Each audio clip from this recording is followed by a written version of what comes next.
Hey guys, excuse me. I guess I have a little bit of a cough. There we go. We got it. Hi everyone.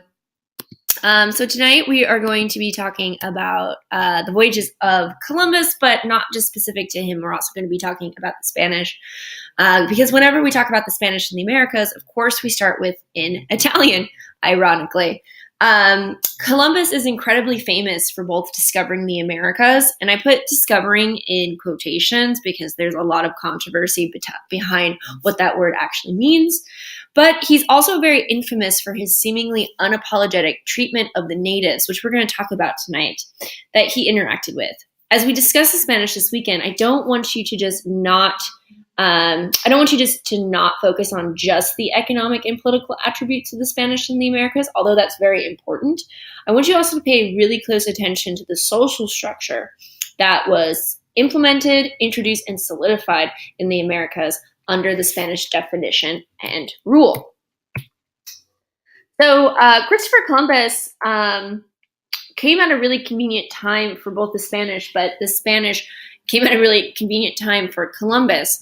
With an eye on Portugal, like we touched on last lecture, the Spanish were keen to compete for those trade routes to these Asian goods.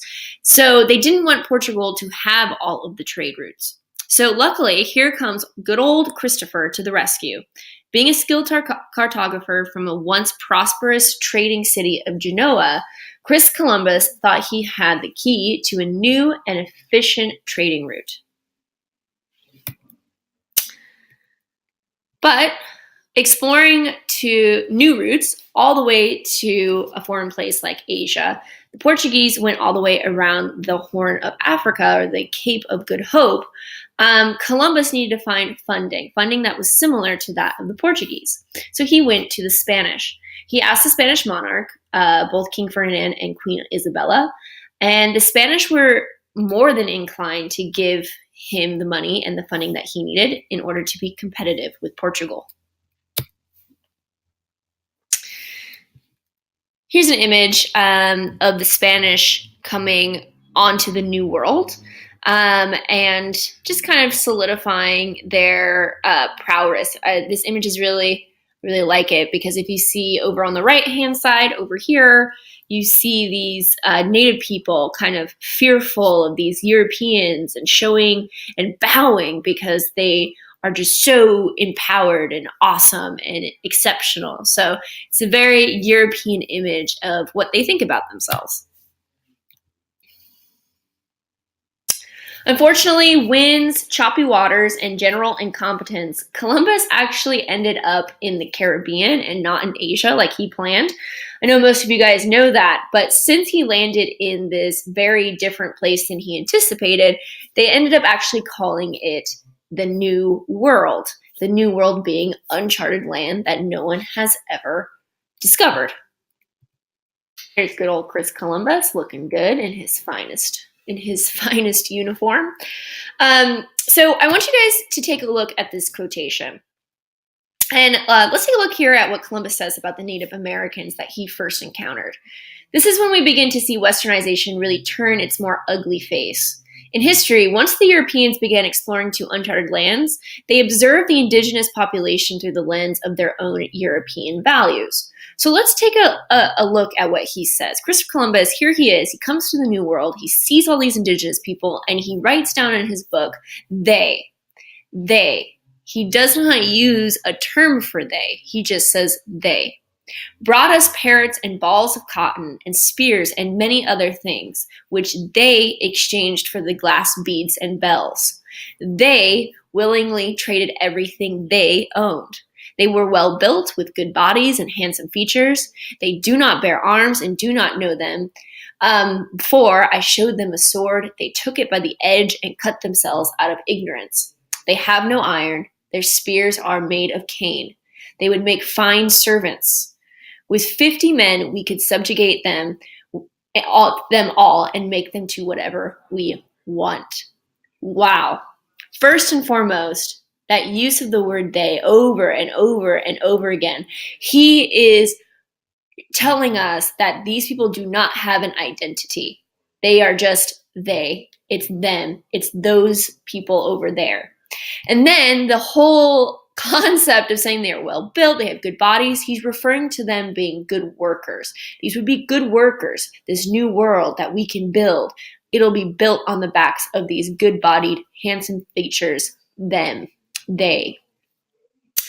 He calls them ignorant and stupid because they don't know how to use a sword, which is pretty hilarious considering that, of course, they wouldn't know how to use a sword because they don't have steel or iron. So I don't think it's so much out of ignorance or stupidity, but out of the fact that they haven't had exposure or experience. And then with 50 men, we could subjugate them all and make them do whatever we want. Makes it sound like with my few men, we can take all of them and turn them into whatever we want them to be, whatever that could be. Is that slavery? Are those servants? Are those wives? Are those children? What is that? And so this entire phrasing really encapsulates some of the European values of the time. In Europe, with a history of feudal warring states, before this, during the medieval period, the United States, or excuse me, the Europeans were not unified and in constant competition with each other. They used weapons and money to signify power. So for the first time, many Europeans will be interacting with a civilization of people who do not have these same histories or values. But instead of embracing the differences of the natives, they actually end up exploiting them. And this actually is supportive of the Spanish rule expanding their power. Columbus actually had 4 voyages, not just one.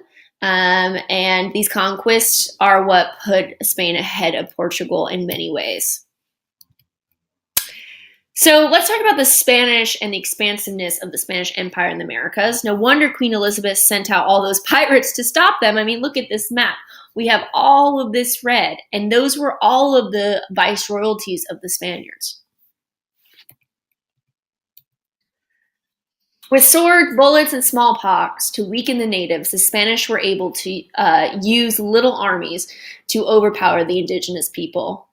Those natives who survived were converted, they were intermarried, or they were enslaved.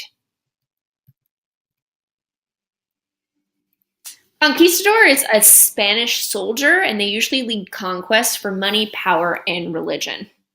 A conquistador will be on an exam in the near future, if not a quiz next week. A really famous conquistador, you might have heard of him, Hernan Cortez. He left Cuba, that's where he was landed under the Spanish rule, for present-day Mexico. And then he actually interacted with Montezuma, who was a very powerful emperor of one of the greatest civilizations, the Aztecs. Unfortunately for the Aztecs, Hernan Cortez actually was able to divide the empire, have an entire smallpox outbreak, and despite the Aztec trying their best to go against the Spanish, Cortez was successful and was able to take over the last great indigenous population of Mexico. Here's some images of those rebellions and smallpox outbreaks. Another really famous conquistador, Francisco Pizarro, he captured the Incas down in South America. He was equally as aggressive, and he eliminated the entire Incan Empire in South America. It's actually a really dramatic story, Pizarro, probably one of the most dramatic moments in history that involves the Spanish in the Americas. The Spanish, under Pizarro's orders, hoodwinked the Inca into actually giving them all of the gold that they had. And they said that if you give me all the gold, I will allow you to live and live in peace, and we won't bother you. But once the Inca gave the Spanish the gold, the Spanish took him into a room and then murdered the emperor.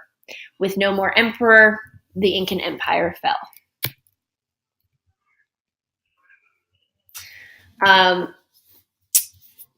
They, similar to the Aztec, they tried to rebel, but unfortunately they were not able to overrun the Spaniards. With both the Aztec and the Incas gone, these were the most powerful indigenous tribes at the time. The Spanish were able to take over the entire North and South America. They turned the entire empire into these things called viceroyalties or provincial territories. These viceroyalties were led by appointed officials who would report back to the Spanish crown if there was any rebellion or any issues that arose. While the viceroyalties were being laid out, we also see the spread and conversion of Christianity across the indigenous populations. Many were forced into it, and some reluctantly converted. Eventually, intermarriages and children between the Spaniards and natives created a really strict social order based on race. So here I have a pyramid, and this is pyramid supposed to replicate the social order because you know how much we love pyramids in this class. And I want you guys to look at the peninsulares. Peninsulares were located at the top. Peninsulares were the fully Spanish people. They were born in Spain and they were just staying in the New World, usually in charge of the viceroyalties. The Creoles are a mixture of Spanish and could potentially be mixed with indigenous people or African people, but they were born here in the New World. Most Creoles in the Spanish sense were not mixed at all. They were usually completely white. They were just born in the Americas. But this does vary based on what part of the Americas they were born into, and we'll get into that later. Mestizos and mulattoes were either a mixture of Spaniards and indigenous people, or mulattoes, Spaniards mixed with Africans. And then at the bottom of the social order in the New World, we see Native Indians and African slaves setting up the bottom of the social order. The system was actually called the casta. Sound familiar? It's really similar to that of the caste system in India. This is just a further explanation if you needed it. Spaniards will often look to marry Indians or African wives. They often wouldn't marry Spanish women, and this is to give them that mid-level status in the caste system. Remember when Jared Diamond talked about the increase of population and diversity in the Americas? This is what he was talking about. He was talking about the intermarrying of so many different races, formulating diversity as well as a really strict and even demeaning social order.